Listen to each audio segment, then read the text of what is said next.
All right, class, no intro because we're skipping right to the info. So as you can see on screen, we're working with a blade build that maximizes fun, dopamine, and the ability to beat Nightmare 4. And unless you want to start prematurely balding or making sure that every cutie that you meet at the grocery store doesn't text you back, you better buy everything that says Ancestral Sword on it as often as you can. And if you like dopamine and serotonin, you need to be maxing out Blade Dance because, and I know so many people out there are screaming from the heavens, don't buy this, but do you not see the dopamine that's happening on your screen right now?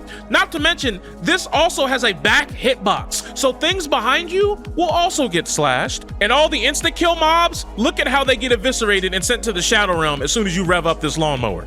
Now, I will admit, it can get you killed if you're not paying attention, but look at how you just disintegrate things all across the map because all those Ancestral Sword cards I talked about earlier affect this move and any move that has this sword out. As for Full Moon, you want to get this before diminishing returns kick in, so anything before wave 15, if you see this, buy it. And there's no real general rule for the vitality boost, but you want your ending HP by round 20 to be at least around 13,000. And some people are going to ask, but what about the ability to lifesteal? Trust me, you're doing so much nuclear damage by the time the rounds that matter actually come along that even 1% lifesteal is going to be so good you're going to be back at full on every slash. As for the purples that are available, basically Primordial Frost and Zeus's Thunder, one of each. And if you're feeling like you're a little bit too squishy, buy one of each on the right, but I ignore those for the most part. Daywalker Dash is a scam because when you have the Beyblade perk, your dashes last so long, you're not going to need a cooldown because you will always have it back by the time the dash actually ends. And Daywalker dash damage only does the initial shoulder check. So not the blade spin, not the gunshot, just the initial when you make contact with them with your shoulder first. So basically you're taking 5 damage and multiplying that by, let's just say, 10,000%. Which sounds really good on paper, but if you're good at math, you're gonna find out that's only 500 damage. So I would stay away from that card completely. I would sooner recommend somebody living in Wisconsin buy hurricane insurance before I recommend you buy that card. Now, some of you may be wondering, hey bro, you didn't talk about the ultimate card. You didn't talk about 1,000 slash. No one cares. You will never be using it. Our Lord and Savior, Jesus Christ, would have more uses for a condom than Blade does for his ultimate in this game mode. So the top perks, they don't matter because you're not gonna be using your gun, you're not gonna be using your ultimate, and everything else, just chalk it on the red side, make a red build, buy the red cards, and have fun with it. Uninterrupted dopamine kata. Listen to the comment section. I know some of y'all buy stress balls, some of y'all buy fidget spinners. This is my fidget spinner. This right here. Like, this is the infinite dopamine device. And I gotta say, hats off to NetEase because if you guys have seen how my games have been going, we needed this. This is a break that I welcome with open arms, and I'm here to tell you right now, NetEase, if y'all decide to make a pivot and make PvE the primary focus of your game, I might play Marvel Rivals even more.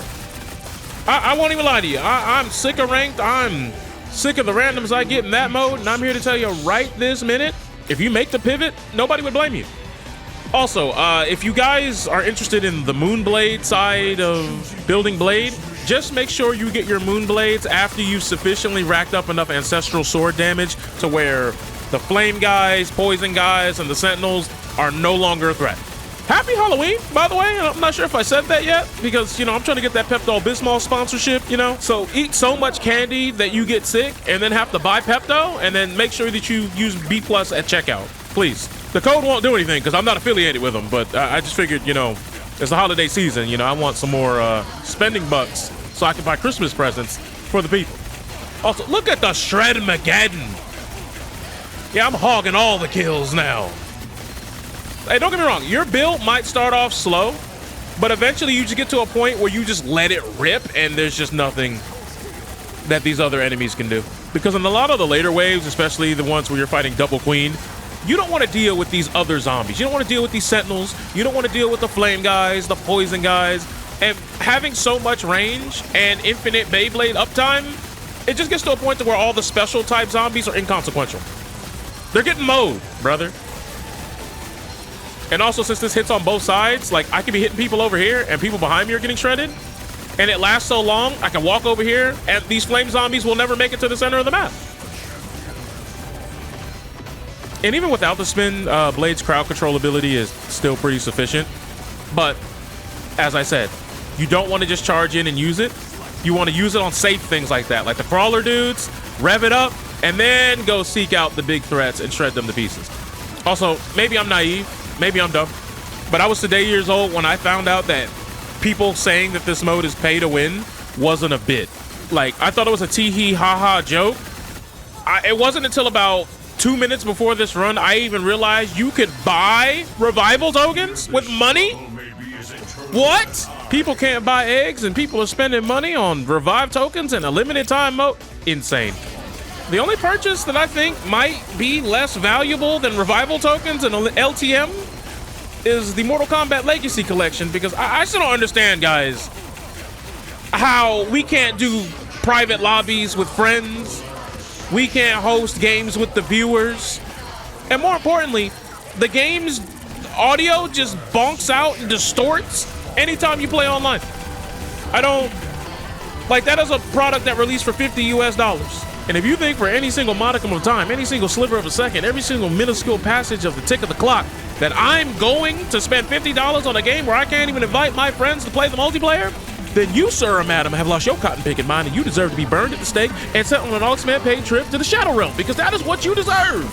Now, if you want genuine tips for the double queen fight, mainly what I would say is you do not want to get them both aggravated in shield mode at the same time. That's the first thing, if you can help it. And number two, yeah, you just gotta hope you don't get double bubbled, because once that happens, it's GG's, baby. There's not much you can do about that. There's no amount of therapy. There's not enough baddies with fatties who will look back at it and call you daddies in the world to console your grief and anger. Like, I don't want to say that it's luck, right?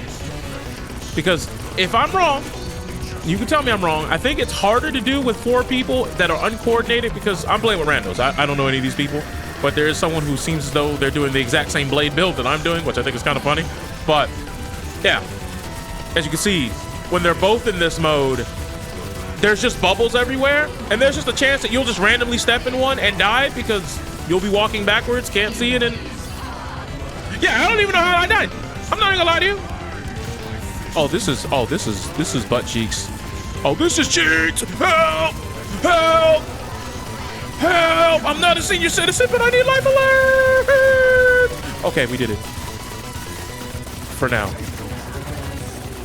Oh God, not again.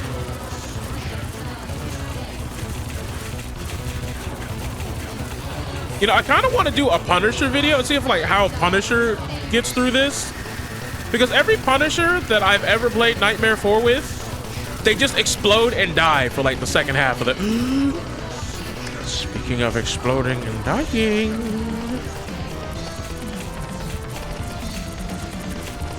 Also, I always try to wait. If we all die, I try to wait to see if anybody has a token before I use mine. Not because I'm stingy with the tokens, but, you know, sometimes you know, can't, you don't want to double up on tokens, I guess is what I'm trying to say. I don't know why it took me like 25 seconds to say that sentence, but, you know. My voice box doesn't always do what my brain wants it to do. Must be high on all that dopamine. Also, we should have this. This should be another clear.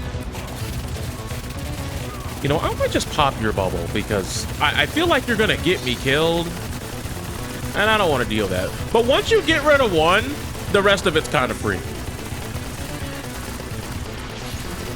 All right, so this is basically a guaranteed clear at this point, because we timed this up perfectly. Very beautiful work. Now we just play the Beyblade Metal Fury theme. Some of y'all think this is a bit. I'm probably gonna edit that in. Like 1 second, you'll be hearing me yap, and then the next sec.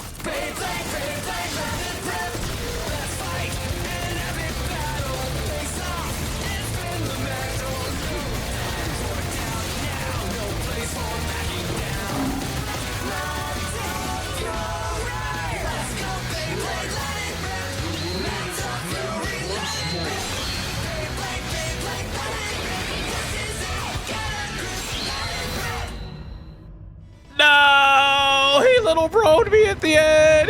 He killed 34 more enemies. 34. Wow, I got jumped at the end. No.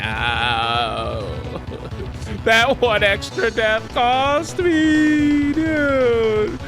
It was like in wave like 11. I ain't even gonna lie. I did so. I don't even remember what it was, but I do remember I was like, yeah, I'm gonna go touch all these sentinels real quick. And boy, I got touched. I got sent to the gulag. You know what? GG's, y'all. GG's. Most fun mode in the game by far. Not even close. Argue with your mama.